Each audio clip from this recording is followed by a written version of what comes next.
Enhorabona, heu guanyat el concurs del punt de llibre.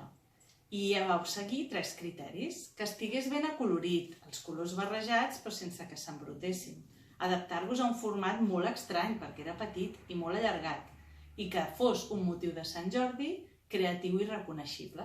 I ho heu aconseguit tant que heu guanyat i heu anat més enllà del que us demanàvem. Heu fet una autèntica obra d'art. For the bookmark, I came up with the idea of the dragon because he's one of the protagonists of the story, and without it, it would be boring and it would not be funny. The part that I liked the most was the eye because it was very colorful and shiny.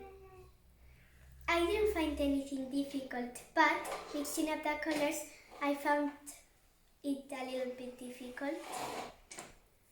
The part that I liked the most was that in the end Sansorsus killed the dragon and the princess was saved from the dragon. Painting makes me calm and taking all the feelings out that I have inside. La rosa que he dibuixat és la que Sant Jordi li va regalar a la princesa quan va matar a l'arc.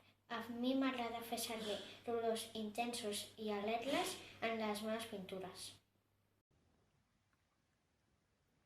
Hola, soc el Lluís i m'agrada molt dibuixar perquè gaudeixo i disfruto.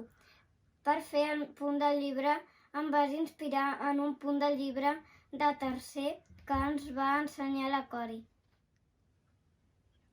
El que més m'agrada del meu dibuix són els detalls. El que més em va costar va ser pensar com ho faria. El que més m'agrada de la llegenda de Sant Jordi és quan Sant Jordi mata el drac.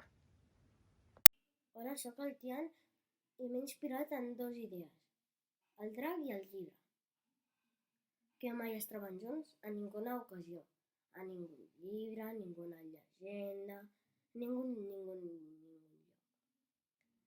Així que he pensat en fer com el llibre, com el paper es crema i el drac tira foc, el drac traurà foc i cremarà el llibre. I els dos formen part de la llegenda de Sant Jordi i és molt bona idea.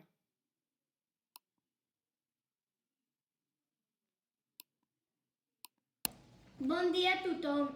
Jo vaig fer un punt amb una rosa.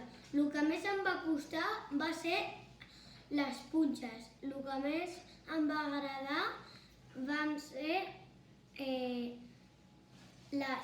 el cel i l'herba. El que em va inspirar va ser els pètals i sempre m'han agradat les flors des que era petit.